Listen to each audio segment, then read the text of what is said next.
What's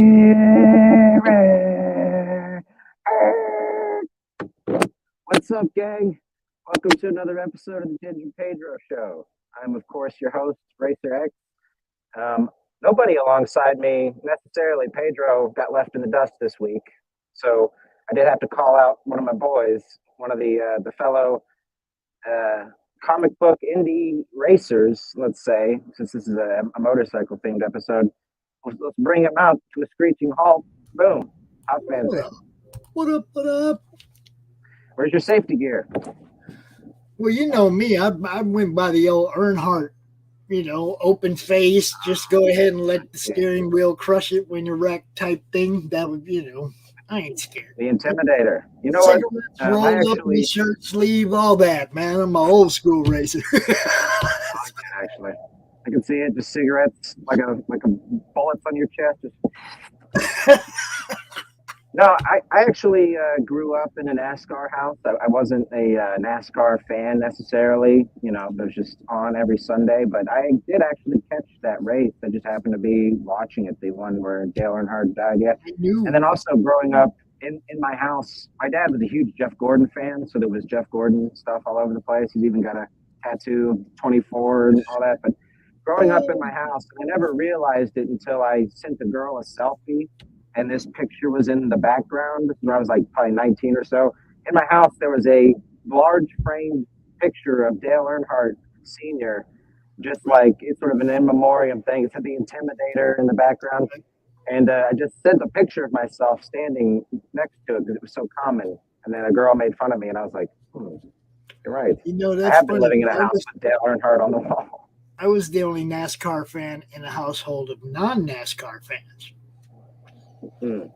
Yeah, I just like any kind of racing, and I liked it since I was a very young kid. Okay, anything where dudes are trying to go faster than the other dude, I'm down. I don't care what they're driving. If they're running, I'll watch. It just, it got my attention. I'm watching boats, planes. I don't care, man. They're racing. Yeah. Oh, stop! Somebody's racing. I dig it. What Joe's all about here is kind of like, right up my alley. Yeah. Nice. I've actually seen some Race 2000 is one of my favorite movies. I've actually never seen that, the Quentin Tarantino one, but let's say hello to the chat real quick. And then we do got to bring Joe out, and then we'll chit chat. I see Max. What's up, buddy? From Attractive Press. Hello. Oh, shit. Return of the OG. We've got some old show guests on the show. Joe and I were talking. I think he might be number 5 that was on the show back in the day. And Ash and Jackal, this is the guy that helped us kick off the thing. So hey, buddy, hey Leo, thanks for coming by. Yeah. All right, so Pops. Man, that hair still messes me up, dude. Damn it. On a good day, it's 88 degrees in my house, and on a bad day, it's 92. So, oh, I'm just saying. Look, I lived in Phoenix for 35 years with hair like this. I don't give a shit. You are a better man than I, my friend. Okay, so now, speaking of Joe Catapano, Joey C. I don't know if I haven't cleared that with him yet. We'll have to ask, I guess, once we get him out here. But Joe's kind enough to come racing back into studio this week. And without further ado, let's go ahead and bring him on out. Yo. What's up? Let's give him top billing because I'm just like, a substitute. What's good? The best substitute host ever. What's up, everybody? How you doing, Joe? Yeah. Good to see you, man. I ain't seen you in a while. I know. I'm in a recluse. I've been drawing comics and, frankly, just trying to. After putting out your first book, maybe this happens to everybody, but you almost have like a relapse of getting back in the flow of doing things. But I got big stories as far as that goes. But yeah, how you guys been? Good, buddy. Living the dream, brother. Living the dream. Yeah. Yeah, and I feel you. There is that little bit of wanting to sort of take a breather. I actually kind of did that too. So I think it's, if you're not a naturally, or for me at least, doing this show helps me be a more open extroverted person, I believe is the word. But really, if I had my druthers, I would be a complete recluse and only come out when necessary. But especially after doing a bunch of promo streams, hitting it really hard, I mean, it does sort of take a little. You got to take a little bit of a breather every now and then. Yeah, it was for me. It's more than a little breather, but like it almost like there's a direct relationship between like the content of making the book and with writing you're constantly working with writing anything creative writing. You're like constantly putting big chunks of how you're feeling into it, and it directly relates to it. So it just felt harder to do the same thing. So I had to figure out some things first, but and in the process of, but that's like I said, a longer, different story, maybe for a late night with some drinks.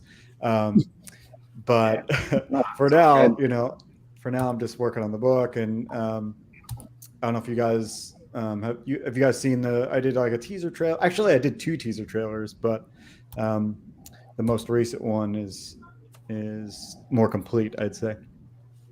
Are they Um, both on YouTube? they are both on YouTube. The first one was a hype one. I made one just for me. I made one just for like when I'm having a bad day and I don't want to draw. I'm like, I'll watch this and I'll be stoked, and like it pretty much like gives me the feeling of like sometimes you get stuck on a page or stuck in a pose or stuck on drawing something and you don't ever see yourself getting out of this one page or like there, and you can't get motivated to finish. um, Right. by watching the trailer, I like it gives me motivation to see, oh, remember 2 pages down it's going to be this awesome scene, or four pages in there's this climax moment, and it's what it's there for me. Right. Let me say hello to Ashton real quick. Let me just follow up with this, but I have something to say about that, if I may. But Ashton says real quick, sorry, I don't attend more. I've been having troubles attending live streams at all for a bit now. That's quite all right, buddy. It's attendance is not mandatory, my friend, but we definitely appreciate you when you can make it. You old son of a bitch, you. I'm just kidding. But no, there is that element of like for me at least, I have to like because sometimes making comics definitely is a dream and something I love very very deeply, but every now and then you kind of do have to re-fall in love with it or put the vision of what you're trying to do or the medium itself. For me, like I get superhero fatigue, and every time I see something superhero-y, I'm like. But here lately, I've You invite me been on the show. specifically. Well, I mean, no, that is one of the great things about being in the indie scene is we get superhero stuff, but not as often as I think a couple weeks ago, was it 2 weeks ago? We had Avalon Comics on, and that's like a zombie thriller type joint. So I mean, yeah, That's what we love about indies. There are so many different angles that people are approaching it from now. It's like you'll find what you like.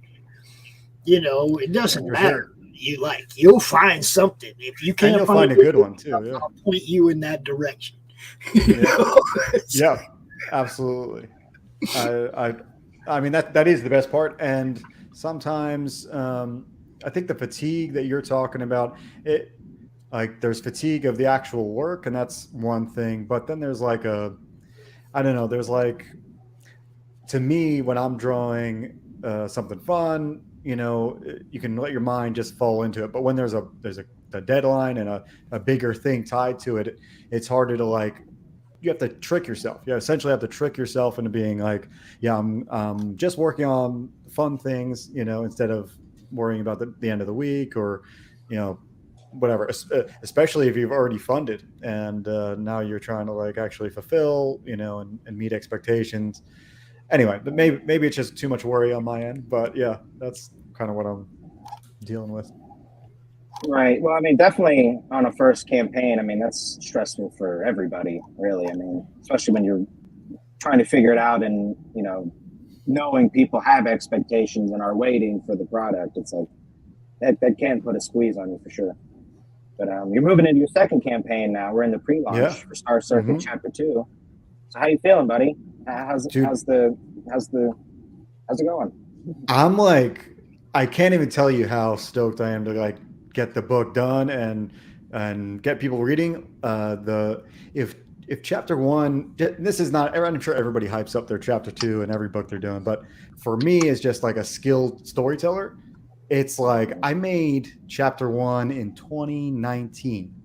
So like 4 years of skill and better editing and understanding what works, what doesn't. It just like naturally flows on the page, and I can tell. And I'm just like, so besides the story part, which I think this time the story has um, a wide variety of things, but it's much more just like a thrill ride. I know the first one had like a nice chase scene and something like that.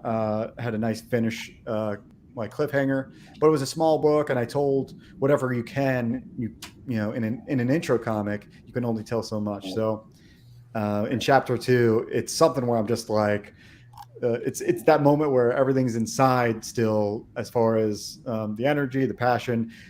There's a good amount of pages done, and I'm stoked for you guys to see a little bit of the teasers on the Indiegogo page. But um, it's almost like it's like the tip of the iceberg. That's the feeling. It's like what you guys are seeing is like what I'm just a little giving you a little feather, and there's a whole bird that you haven't really you don't even know that's coming into view.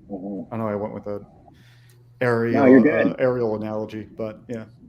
Yeah, birds are fast, and if I bet if they advanced enough in some ways, maybe they'd develop their own version of a motorcycle. I don't know, but just for Dude, leisure, that would be really doesn't cool. necessarily. Yeah, I don't know, but no, there is that element too of like getting past the first story because what you have coming is like so much more exciting, and there is that you can't only sort of tell an intro story so many ways as a creator. But the tip of the iceberg is really more of what you get excited about because you want to show everything else off as you go along. Right. Well, this one introduces because the all right. So in my story, you barely get a little tease of maybe what a villain could be, or if there are adversaries in the book.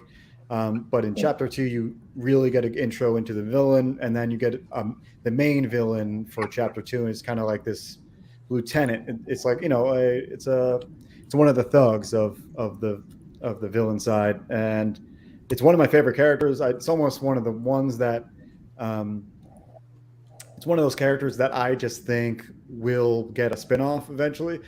Is that feeling you get?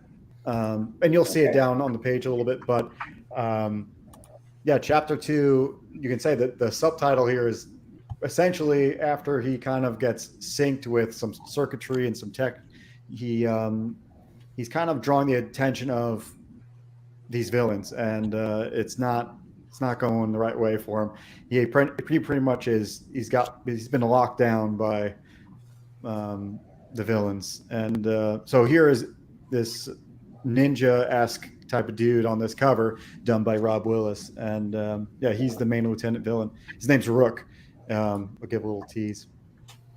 I like it. Rook, very nice. Is that a chess reference or is that just a? I don't know. It's a little bit of both, but yeah, chess does come to mind. It's one of there's a couple different relations to it, and I'll probably explain that later. But yeah, it's you can imagine him as like one of your big pieces on the board. I like it. Very nice. Yeah, I got into chess a little bit. I stink at it, but there was that. Are you a chess fan of any sort? There was a bunch Dude, of chess drama a while back. I always think I'm going to be, and then I play enough, and then I'm like, I guess I'm not into it that much. You're right. There hits the ceiling where you're like, you figure something out, and then it only takes you so far before you're like, fuck. Right. You really have to really adore the game. I'm sure everybody's got their thing, You have to enjoy the person you're competing with too. Yeah, and I'm glad you're here too, Paz, because like the racing thing you guys were talking about before, like racing is I've never been a huge I'd say a huge fan of car racing, but the reason why I'm drawing motorcycles is because it's kind of like got this lineage in my family, and it's got this kind of I don't know, it just appeals to me more. And then I got into motorcycle kind of racing, and then started understanding more and more about how they work. And yeah, it pretty much the comic gave me the fandom the other way around. Like I knew I liked the bike, but then I became a fan of racing motorcycles after I started like doing the research. So which type of motorcycle racing? The Grand Prix type or the motocross type? More the Grand Prix. So the biggest one is MotoGP, which Yeah, that's I that's crazy, dude. Them yeah dudes are flying. Ah! yeah for sure. And I don't know if you on Twitter I posted about it, but in April it's the only race they do in America in Texas, and I finally went out to one. It was on my bucket list. I was like, I got to see one of these. And dude, it's one of those things where I wish I could be there for the rest of my life, just sitting in the stands. It's one of Yeah, those kind of dude. like I never want to leave kind I of used to feelings. have season tickets at PIR in Phoenix. So you Nice. could go out to the when the Harleys were there racing. You could go out when the NASCAR boys, IndyCar. I seen everything on that track, man. Midgets, everything on that track. It's crazy. And All right, but let's that's go. what you do. You know some tracks you can buy a season ticket, and that seat's yours all year. Yeah, for It's like sure. it's, I'm really into. I think it's funny because Neostar Productions notes that what's racing up, is yo? actually like racing comics are actually really popular, Yeah, which is funny because it's one of the least popular sports out there, which is funny to me. I think it's because if you add all the different types of racing together, it's one of the biggest sports. You think, yeah, I think you might be right. I If you mean, there's just combine so all many types, yeah. types of racing. You got rally racing, you got Formula One all over the world. That's I true. mean, It's very big if you combine every little part. I yeah, do think that it's kind of I somehow I got to go check the numbers, but I just feel like NASCAR just NFL not a dwarfs. southern thing. You know what I mean? NASCAR, I mean, even though they have tracks in other places in the nation now, it's still kind of a southern thing. Right. You know, Correct. So yeah, I even racing animation, anime. There's a bunch of racing stuff everywhere in the creative area, and we all have our favorites. And anytime it's like our favorite parts in a lot of these kind of pop culture shows and movies where like somebody shows up in a motorcycle, like that's like the coolest part of the movie, um, and that's kind of the feel. It's like watching Akira. I don't know if you guys seen. That's one of the big inspirations for the book. But when I watched Akira, I was like, I think when I was younger, especially, I would just rewatch just the motorcycle parts. I didn't watch the rest of the movie. I just would rewatch that, and then when I read the books, even I would just pay attention to the the panels that had featuring the motorcycle stuff. I don't know about you guys. that's kind of so true because like when somebody says bad news bears, the first thing I think of is Kelly Leak tearing up the field on a motorcycle. Books Nice. that I've read that That's old school. don't have anything to do with motorcycle in the title, but there's a character in there that's motorcycle related. And if you tell me the name of the book, I'm gonna think about that guy. Right. I mean, Yeah. Evil Knievel, all these preeminent, like just crazy, larger than life people. Right. I think that's another part of Honestly, my right? fears I mean, too. just everybody, right? Anybody that was on a motorcycle was freaking cool. It didn't matter. Right. To me, I feel like the fear that I have, and I think a lot of people, Neo Star's bringing it up right here. Like there's really big moments in Akira, but the problem is, here's the problem. Like my biggest fear, and this is why the whole book of Star Circuit is not just racing. The whole thing is not just racing because you have to have this kind of build up to things, and it has to go up and down. And so it would just be a headbanger the whole time if I just was all if it was all just racing and getting ready to race and working on, you know, to me there needed to be It's a the lot more story. variety.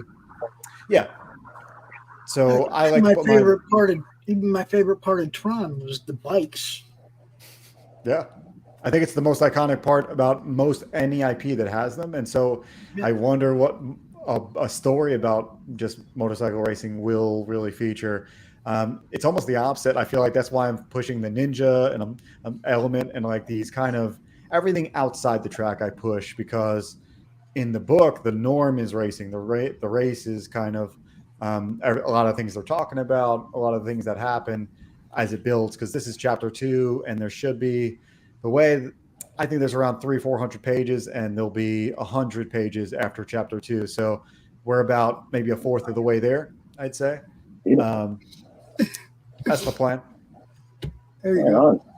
on. Even So Neo, hell, if I knew how to draw bikes, my own character would have motorcycle.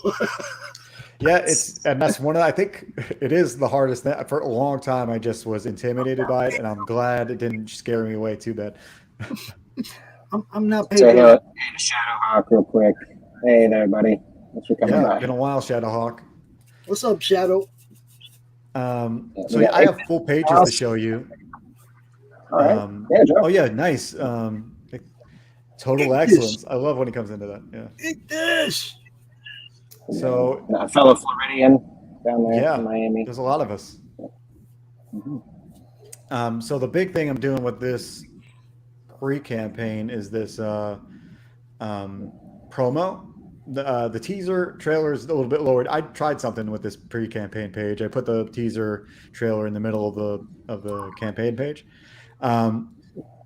But yeah, we can watch it. But the big thing I'm doing with this one here is if you sign up for the book, I'm going to give away 25% of the people that sign up a free book. So as long as you buy it, so it's like a rebate more so, but it's essentially a free book. So as long as you sign up and you buy on day one, you're in the raffle to get the book free. So and it's there you have a solid shot. It's not something that you don't really 25% is a lot of people. So Yeah.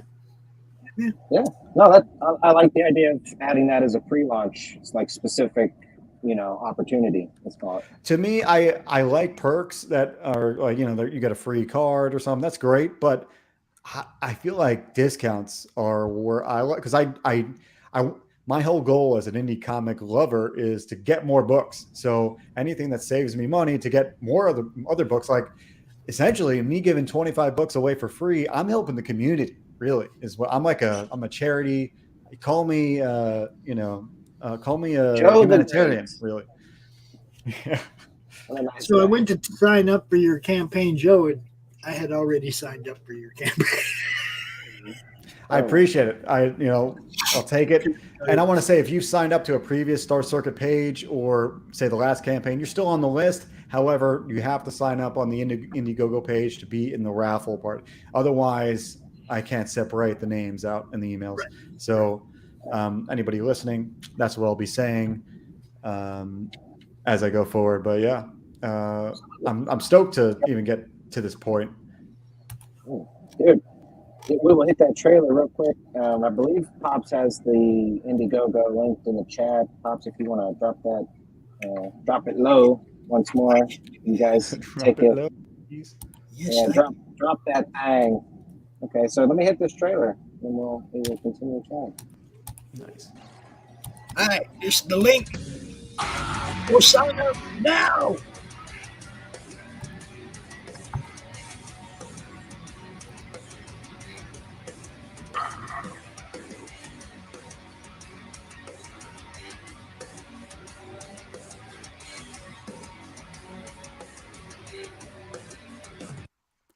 Just very nice little teaser. I like teasers are some of my favorites. I almost like them watching more than because a lot of times when you watch a real trailer for somebody's book, they get very heavy into the story, which is fun to know that you know what you're going to get. But I just like feeling the vibe of somebody's comic through a trailer or like a little bit of animation. Somebody does a little bit of like 2D animation. It's just great to see.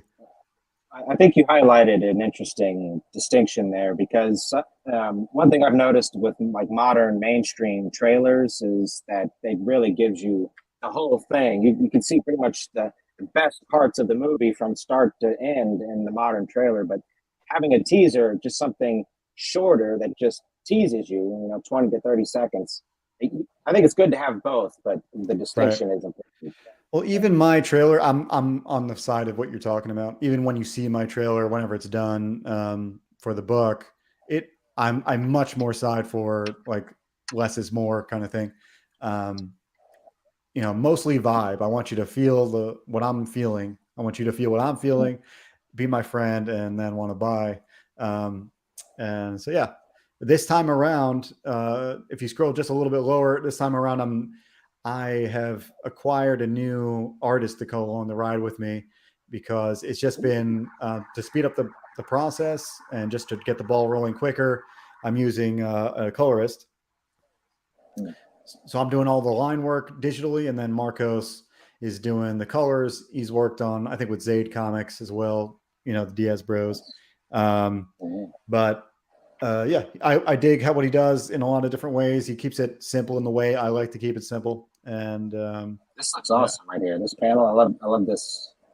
Just the color work. yeah, Wonderful. and it's dude. The best part about chapter 2 is when I got Kemosabe's my editor. I love having him as my editor. He because he gives like feedback that I don't think about necessarily, but something that I didn't think about necessarily is the book picks up almost immediately. Like when a lot of times, like some writers will get a little bit time jumpy with how stories work, and that's cool. You can be Quentin Tarantino if you want, but you know, you literally pick up right after where chapter 1 left off, almost like it's the next page, which it feels great, and I like it because it's been so long since I released the first chapter that yeah, whenever you jump into chapter 2, it'll be like it's very easy for you to remember what happened last, especially since there wasn't like a ton that happened before being only one chapter. But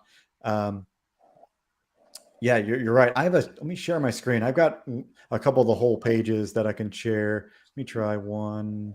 If I can open both. And I will say, when I got the book, I read it, and I already knew I was going to love it. It had just the look and the feel, and I definitely could see where you were going with like a niche needing to be filled with American style comics with like a neo noir kind of cyberpunk vibe with motorcycles. To me, it's like, yeah, I could see how that fits. So that was exciting. Yeah, But yeah. the I last mean, page, actually, yeah. I was going to say, the last page, I'm excited to hear that it starts off right where that leaves off. Because, I mean, I won't spoil it, but I'll just say, I mean, it's a very intriguing page. Yeah, for sure. I'm a big fan of, well, it doesn't have to be this way, but yeah, I hate when you have to like think. I think that's part of storytelling's like, clarity. You want to be as clear as possible, and that's part of it. So, Yeah. so this is one of the full pages in the beginning of the book, and I can zoom in a little bit just so you get like the feel of how everything rolls in this book. It's just full on in your face kind of stuff. But yeah, Marcos is doing a great job. I'm stoked. It's taken a while for us to like get our flow together, but I think it's coming together. I think it's coming together nice. Yeah, it looks great. The delicacy, I don't know if that's food related or not, but the delicateness of his like color palette, like the transitioning into colors off of this character with the mask on, really Yeah. digging it. Yeah, I think, dude, some of this bounce light and stuff over here is just like, Yeah, chef's kiss, like you were bringing up before.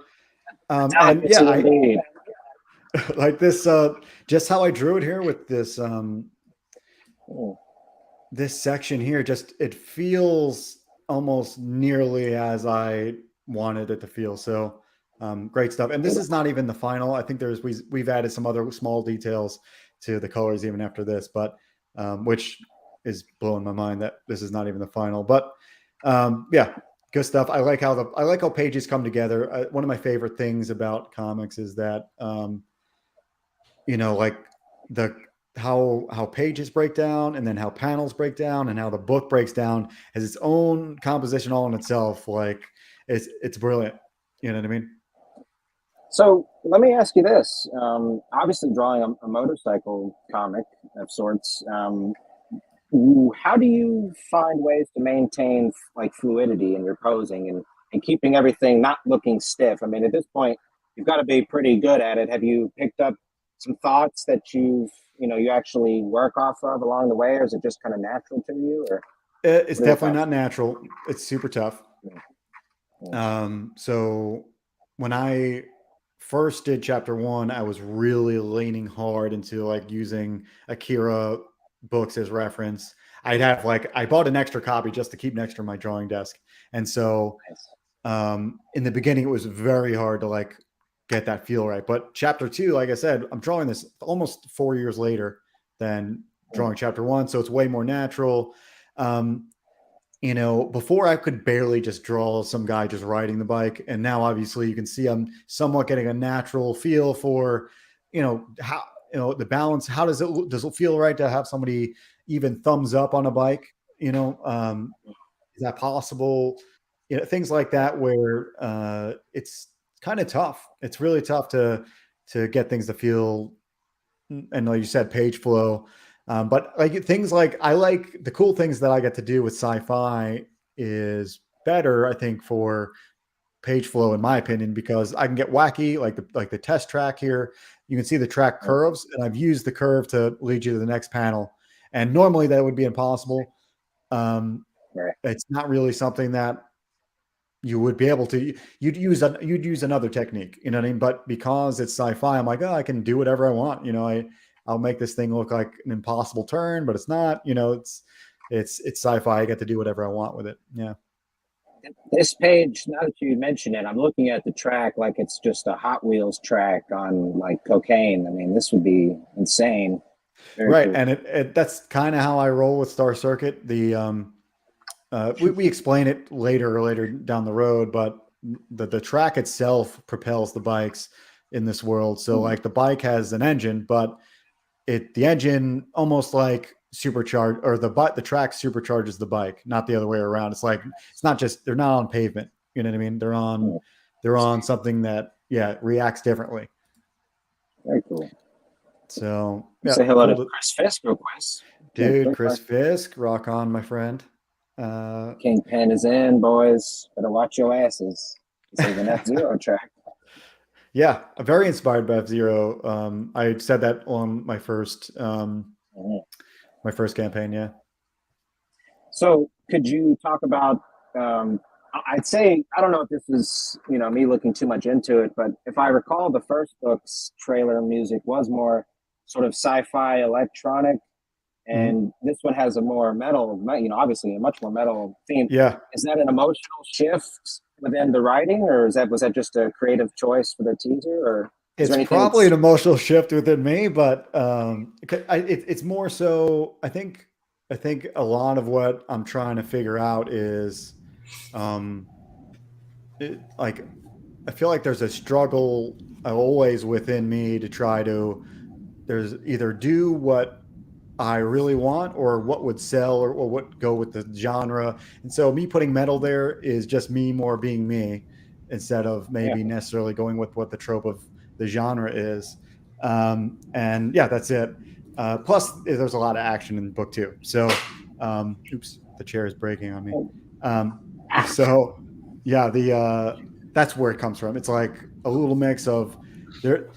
I wanted you to get the vibe that this book is majority action, majority. Like in the book 1, it was like half and half. This one is, there are some struggles and a little bit of emotionality, but the rest of it is just like nearly impossible action that you're like, how are they going to get out of this? How is this possible that they're even doing this? And that's what I want you to feel, and that's kind of what the music feels like to me, very nice. I'll say bombarding I in like your the ears. idea. No, you're good, buddy. I'll say I like the idea of, you're almost like, by not doing the genre trope, which isn't a bad thing. I mean, tropes are, they exist for a reason, but by not doing it, you're almost sort of carving out, your own niche. I believe that's how you pronounce that word, but at least, putting something of yourself as you described, within it. So Right. I'm learning it's along the fictional. way. And I agree. I think I'm learning along the way that like you don't have to fit along the same path, because a lot of times, like you said, that's what makes it unique. It's kind of, there a lot of people like the mixing of things, and they almost contradict each other sometimes. Like my book is kind of colorful, yet it's got a little bit of this. There's sci-fi elements, but it's not really as gritty as Akira. But but now there's metal attached to it, and it slowly files you down into something that is, like you said, a little more unique.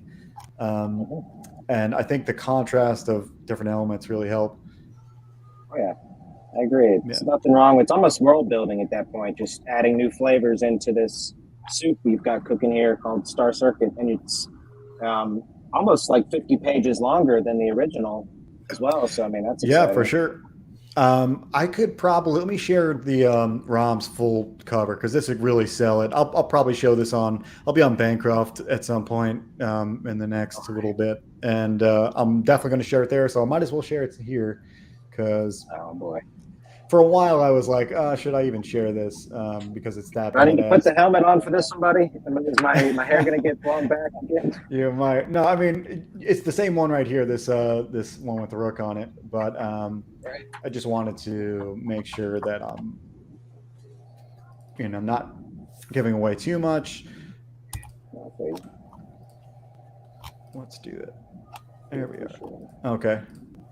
So again, I didn't really cover a whole lot of what I never really covered a whole lot of what villains were doing in the first book, and so in this one, it's very clearly villains are front and center, and there's clear adversaries. I think that was one of my weaknesses on chapter one. If I could rewrite it, I would include a clear villain and a kind of a clear villain battle at the end, and maybe push it forward or something.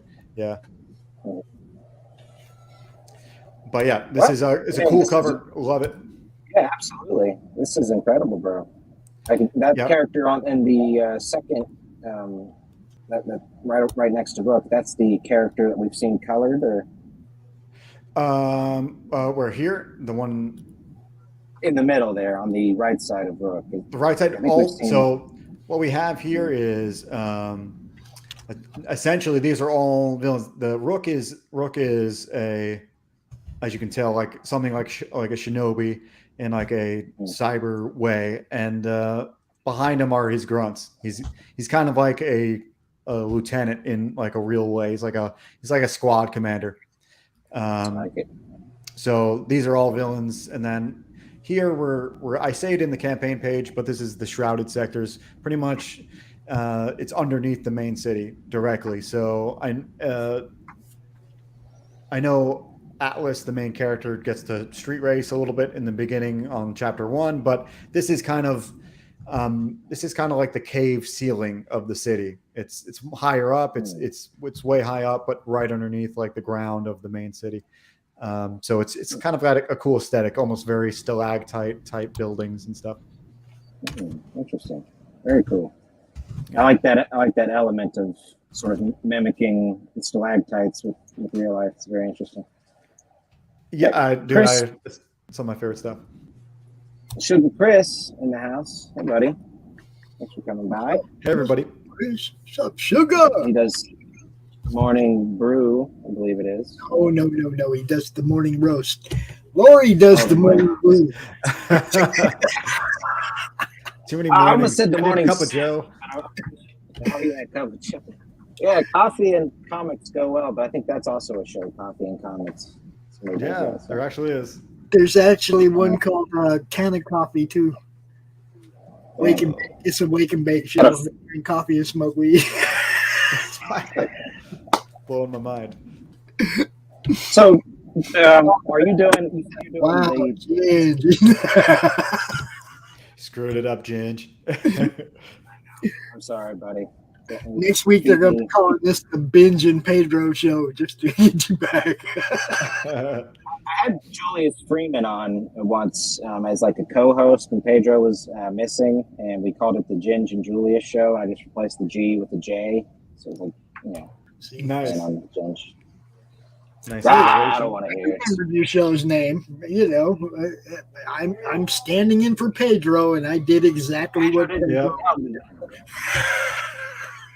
Dude, you're earning your pay over there, Pops. Yeah, doing what I'm supposed Joe, to do. are you doing all of this digitally, your pencils, or do you scan them in and then are you inking as well, or does Marcos handle that in the colors? Or No, this is a just like chapter one. Chapter one was all pencils to color, no inks, and so this one I had to move to digital again to get a faster kind of book out, and the whole goal, I spent weeks just trying to find the best way to emulate pencil. And so I got something pretty close that's pretty quick that Now it just goes straight to color, and it's a similar result. I just didn't want to be too jarring from chapter 1, chapter 2. So besides like the cover and maybe a select couple pages within the book, it will all be digital. Okay. But Nice. I'd really like drawing traditional stuff, and so like I will definitely do the cover and a couple pages traditionally. I'll just say this, and I hope it doesn't sound rude because I'm not coming across that way. But Yeah.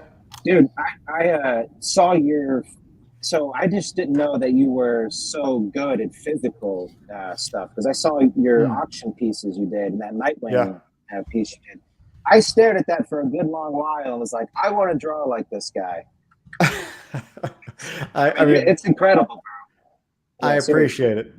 I just have I think I have a better sense when it's on paper. Like I think differently. I make different art choices when it's on paper. It's like almost like my laziness kicks in or something, or my worry about how everything turns out is harsher on the page because I can't undo it.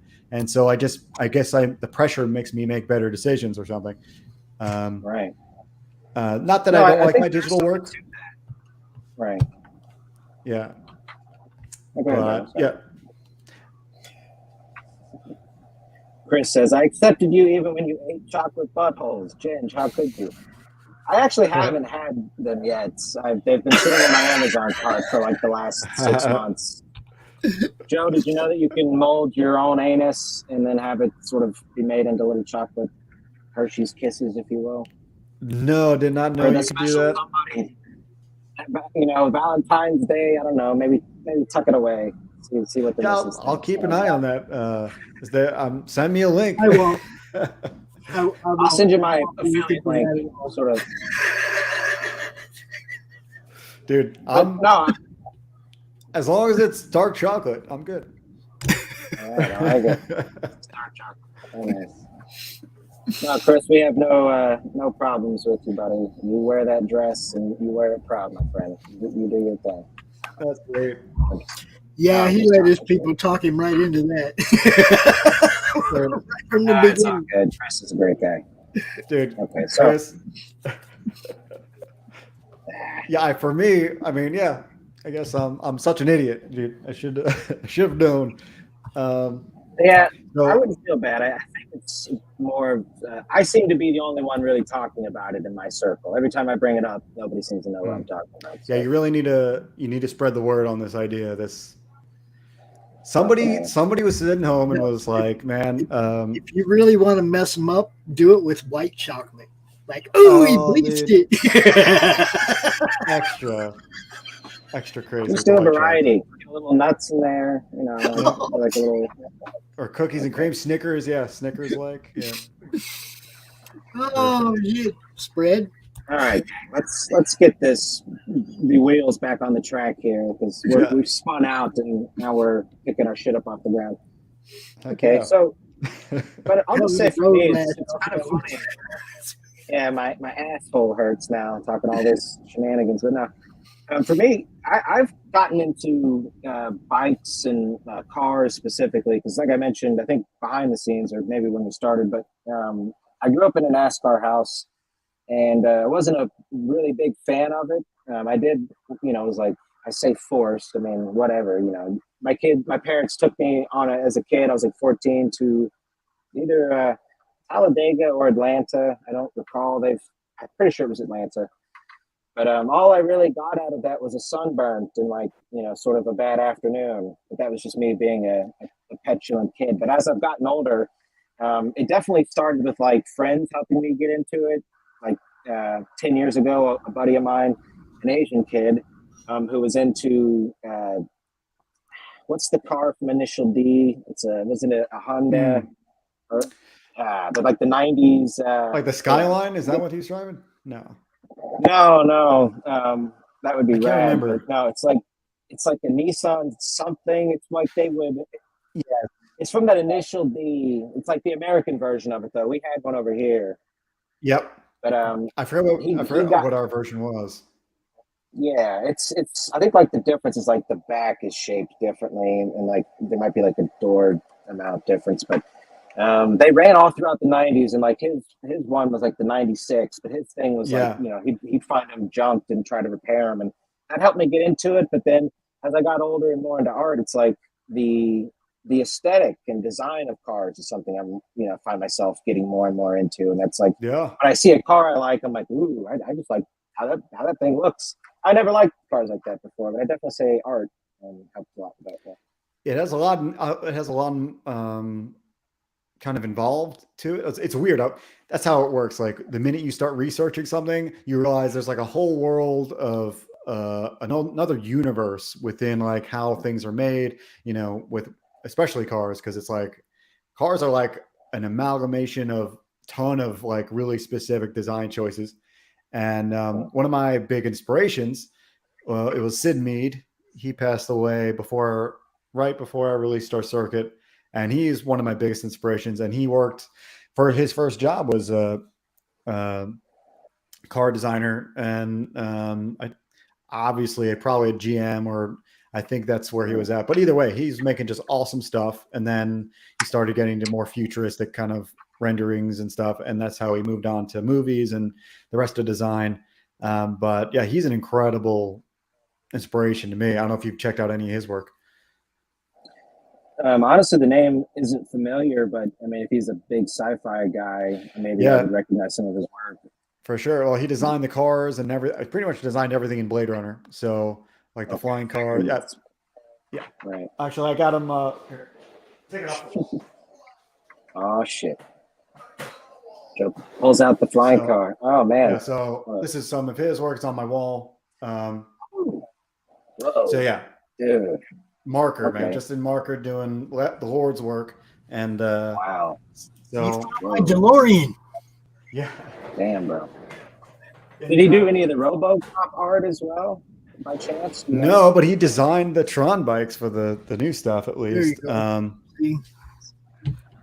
He designed a ton of things. He designed Gundams. He designed obviously all the Blade Runner stuff. He designed like Playboy bachelor pads. He designed a million different kinds of like sci-fi novel covers that you probably have seen that you just don't know who Yeah. drew the cover.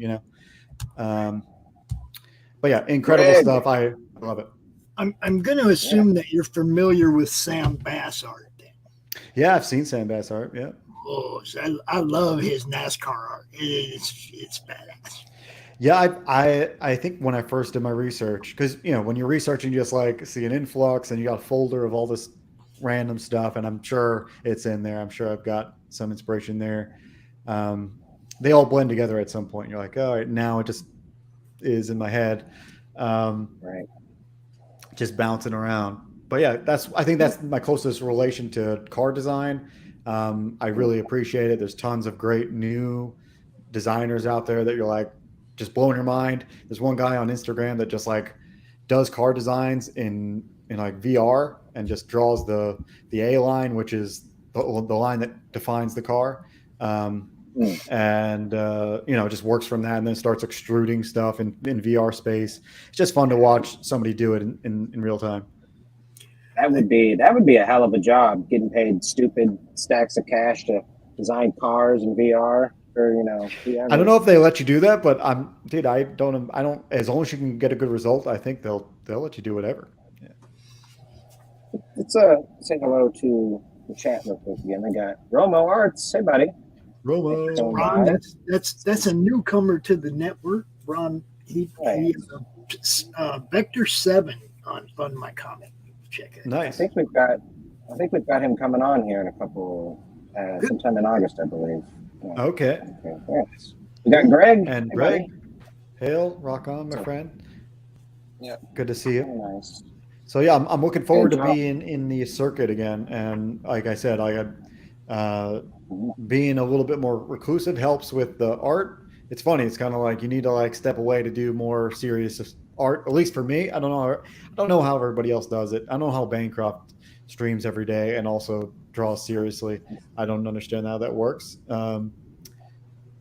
But yeah, I will be starting to stream more weekly, and there's actually a side note too. I started doing storyboards after that book came out, And the way storyboard the industry works is just it comes at you when it comes at you, and you really can't depend on a schedule, and that's really ruined it. Like I have like one of my worst memories, and I think it's one of the real reasons I stopped the stream is because it happened to a few people where I had to cancel on them, and I had to cancel on Fresher Luke for one of his campaigns, and I almost canceled. Maybe I canceled on him twice, and after that, I was like, I can't. I got to do a hiatus on streaming because I hate doing that to people.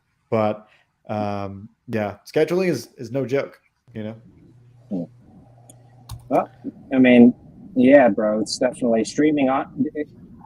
Again, I'm sort of the same way. Like, if I didn't have a show, for me, it's first and foremost, I love doing the work of writing, and that's just, I look at it like if I'm not writing, what am I doing really?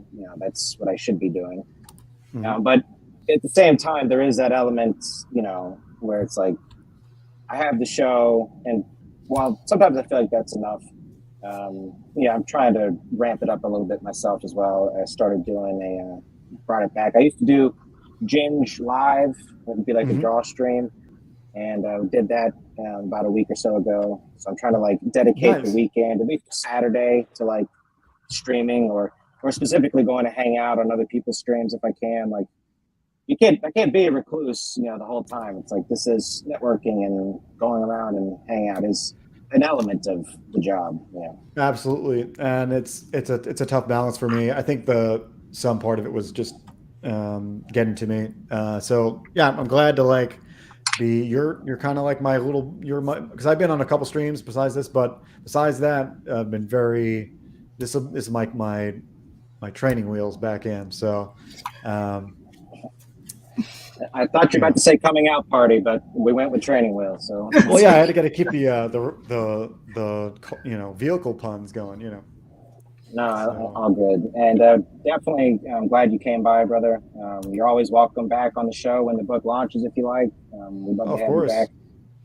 And yeah, we got, I guess, and we got a bunch of other shows on the network too. We got Doc's Coffee Shop and Lori's Tuesday Morning Brew, Monday Madness. The network. I know how it goes. All kinds of stuff going on. So you come out and draw. We got draw streams that are open. You can come out and join people and just, we'll talk about your book while Rich draws one of your characters. We do that kind of shit too. Nice. So, I'll be wanting to do way more of that kind of stuff. Dogs getting crazy out there.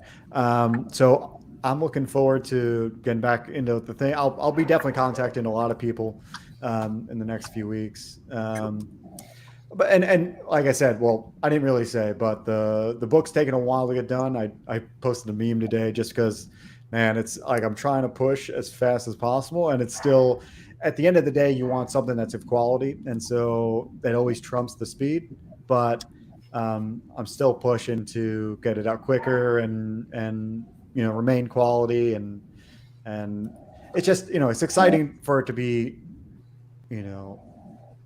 coming alive. So it's great. Yeah.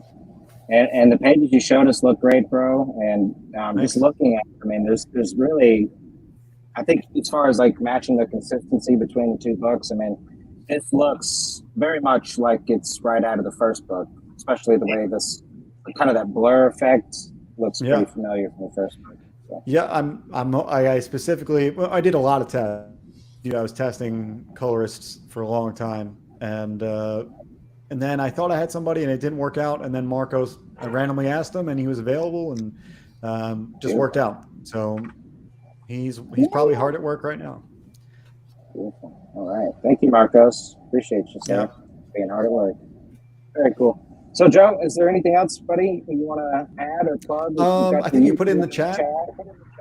I think you put in the chat already, but my YouTube channel is just Joe Catapano.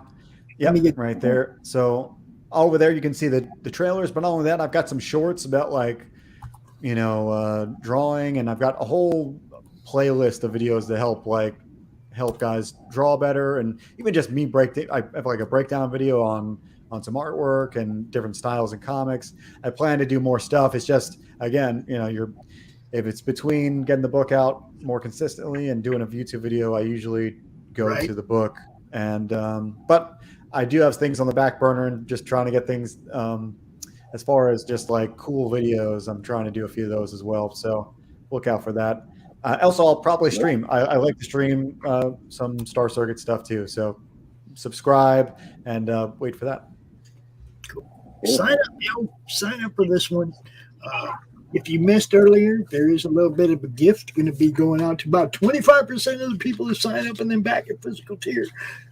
So That's right. All you got to do is sign up and back day one, and you have a chance to get the book free. I don't think there's a better perk than that. That's there you go. There you go. So, It works for me, buddy. I love it. Yeah. So you have Same. got to sign up for the pre-launch and back on day one. Those are the tricks that you got to Conditions, remember. yeah. Definitely. And Very what nice. day Okay, are you so launching, Joe, Say let's, what? what day are you launching? Oh, I don't have it. It's TBD, but that's how it is right now. I'd say like 20% there, and I need to be like 80% there before I'll launch. So I'm pushing for fall. Well, that's how I can plan it out. But yeah, I'll probably have a date closer to beginning of fall. Okay, next question. Who are you going to go at to do your launch party? That's also I'll be asking around because I asked people. There's a few other people I asked around last time, and they weren't available. So I'll try them again. I have a couple good friends that are in the sci-fi realm, so I'll be asking them. Maybe I can get. Well, if not, you have a difficulty, I got you, and we'll put you in 8 different destinations. Okay, Twitch, Pops. Twitter, Facebook. We'll put you all over. If not, you get the after party. All right. Right on. That's fine. Heck yeah. Well, to me, it doesn't matter. I just, I just want to make sure that we get you out there early. Early in the campaign while people are fired up. Get you on a couple of our shows. But you know me, I like to follow people from this stage, from sign up to launch, through the middle where it's all dead and shit. I want to be there at the end for a closeout, and then I want to do something. When I get the book, I want to do an unboxing and show everybody the actual fulfillment. Oh yeah, you're the lifeblood of comics. I believe that. You might as well put that as your. I just like to cover them from beginning to end. I don't want to forget about it after we launch it. Yeah. I want to cover it to the end. Show people the quality of what they got, all that. Yeah, it's important for sure. What is Chris Fix saying about Discord? Maybe Discord. It's in relation. It's a side conversation with him and Greg. Oh, okay. I had somebody sit down next to me one day and show me how they could get into my computer with their phone through Discord. I shut it all down. I shut all that Discord down right then and there. If somebody can sit here on their phone and get into my computer through Discord, they got holes in that thing, buddy. Oh yeah. I'm nervous about that stuff too, Pops. That's how the crowd feels. The studio audience. We borrowed Bancroft's studio audience. Oh, there you go. I believe it. Okay, so speaking of that, let's go ahead and give our guest one last warm round of applause. Thank you for coming by, Joe. Yeah. Great.